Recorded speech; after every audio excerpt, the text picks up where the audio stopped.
പ്രധാനമായിട്ട് കർക്കിടകം എന്ന് പറഞ്ഞാൽ വർഷ ഋതുവിൻ്റെ ഏറ്റവും അവസാനത്തെ മാസമാണ് കർക്കിടകം. നമ്മൾ ശ്രദ്ധിക്കേണ്ട കാര്യം ഓരോ ഋതു മാറുമ്പോഴും ആ ഋതുസന്ധിക്ക് അനുസരിച്ചിട്ട് നമ്മൾ ആഹാര വിഹാരങ്ങളിൽ മാറ്റം വരുത്തണം. അത് ഞാൻ നേരത്തെ പറഞ്ഞു, പക്ഷി മൃഗാദികളും സസ്യങ്ങൾ വരെ അവരുടെ ജീവിത രീതികൾ മാറ്റം വരുത്തുന്നുണ്ട്. മനുഷ്യൻ മാത്രം അവരുടെ ജീവിത രീതികളിൽ മാറ്റങ്ങൾ വരുത്തുന്നില്ല. അപ്പോൾ അതുകൊണ്ട് തന്നെ ഈ ഒരു ഋതു മാറി മറ്റൊരു ഋതുവിലേക്ക് പോകുന്ന ആ സമയത്തിനാണ് ഋതുസന്ധി എന്ന് പറയുന്നത്. അതായത് ആദ്യത്തെ ഋതുവിൻ്റെ മുൻപുള്ള ഋതുവിൻ്റെ ഇപ്പോൾ വേനൽക്കാലമാണെങ്കിൽ ആ ഋതുവിൻ്റെ അവസാനത്തെ 15 ദിവസവും വർഷ ഋതുവിൻ്റെ മുൻപത്തെ 15 ദിവസവും ചേരുന്നതാണ് ഋതുസന്ധി. ഈ ഋതുസന്ധിയിൽ നമ്മൾ ആഹാര വിഹാരങ്ങളിൽ മാറ്റങ്ങൾ വരുത്തണം.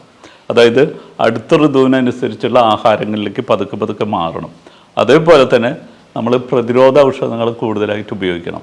ഏറ്റവും എളുപ്പത്തിൽ പറയുകയാണെങ്കിൽ നമ്മൾ ഈ മഞ്ഞൾ നമ്മുടെ നാട്ടിൽ സുലഭമായി കിട്ടണം. ഓരോ വീട്ടിലും കൃഷി ചെയ്യാവുന്ന ഒരു സാധനമാണ് മഞ്ഞൾ. ഒരു 5 കട മഞ്ഞളുണ്ടെങ്കിൽ ഒരു വീടിന് അത് ഒരു കൊല്ലത്തേക്ക് ഉപയോഗിക്കാൻ കഴിയും. അപ്പോൾ ഈ മഞ്ഞൾ തന്നെ വീട്ടിലുണ്ടാക്കി ഉണക്കി പൊടിച്ച് ഒരു 1/4 ടീസ്പൂൺ വീതം അതിൽ ഒരു നുള്ളു കുരുമുളക് ചേർത്ത് തേനിലോ ചൂടുവെള്ളത്തിലോ പാലിലോ ചേർത്ത് കഴിക്കുന്നത് പ്രതിരോധ ശക്തി വർദ്ധിപ്പിക്കുന്നതാണ്.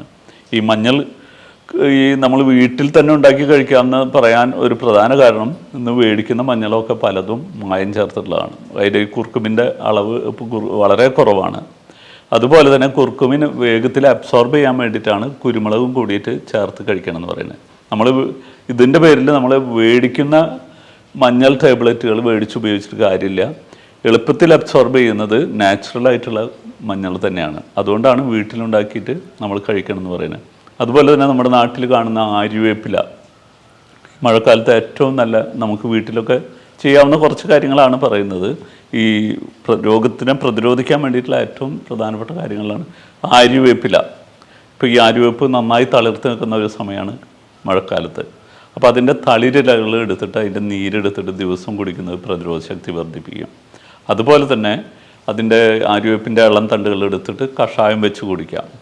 പിന്നെ നമ്മൾ തമിഴ്നാട്ടിലൊക്കെ ചെയ്യാറുണ്ട്. അവിടെ പകർച്ചവ്യാധികൾ തടയാനായിട്ട് രോഗപ്രതിരോധ ശക്തി വർദ്ധിപ്പിക്കാനായിട്ട് നിലവേമ്പ് കൂടി നീർ എന്ന് പറഞ്ഞിട്ടൊരു ഇതുണ്ട്.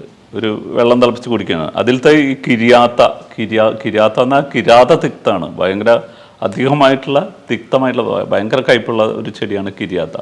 ഈ കിരിയാത്ത പ്രതിരോധ ശക്തി ഉണ്ടാവാനും ക്യാൻസർ പോലും തടയാനും ഒക്കെ ഉപയോഗപ്പെടുന്നതാണ്.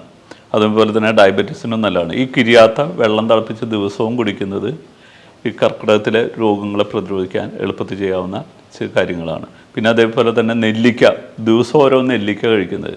വൈറ്റമിൻ സി ഏറ്റവും കൂടുതലുള്ള, തിളപ്പിച്ചാലും ചൂടാക്കിയാലും വൈറ്റമിൻ സി നഷ്ടപ്പെടാത്ത ഏറ്റവും പ്രധാനപ്പെട്ട ഒന്നാണ് നെല്ലിക്ക. അപ്പോൾ നെല്ലിക്ക ദിവസവും ഇപ്പോൾ നമുക്ക് എന്നും കിട്ടുന്നുണ്ട് കേരളത്തിൽ. വിവിധ സ്ഥലങ്ങളിൽ എന്നും കൊണ്ടുവന്നിട്ട് എല്ലാ 365 ദിവസവും നെല്ലിക്ക കിട്ടുന്നുണ്ട്. ഈ നെല്ലിക്ക ദിവസവും കഴിക്കുന്നത് രോഗപ്രതിരോധ ശക്തി വർദ്ധിപ്പിക്കും. ഈ കർക്കിടകത്തിലെ രോഗങ്ങളെ പ്രതിരോധിക്കാൻ സഹായിക്കുന്നതാണ്. അതുപോലെ ഈ അശ്വഗന്ധ ചൂർണം ദിവസവും ഒരു 5 ഗ്രാം വീതം അശ്വഗന്ധ ചൂർണം. അശ്വഗന്ധം എന്ന് പറയുന്നത് ഒരു ചെടിയുടെ വേരാണ്. ഈ വേര് നമ്മൾ ഉണക്കി പൊടിയാക്കിയിട്ട് മേടിക്കാൻ കിട്ടും അശ്വഗന്ധ ചൂർണമായിട്ട്. ഈ അശ്വഗന്ധ ചൂർണം ദിവസവും കഴിക്കുന്നതും നമുക്ക് പ്രതിരോധ ശക്തി വർദ്ധിപ്പിക്കുന്നതാണ്.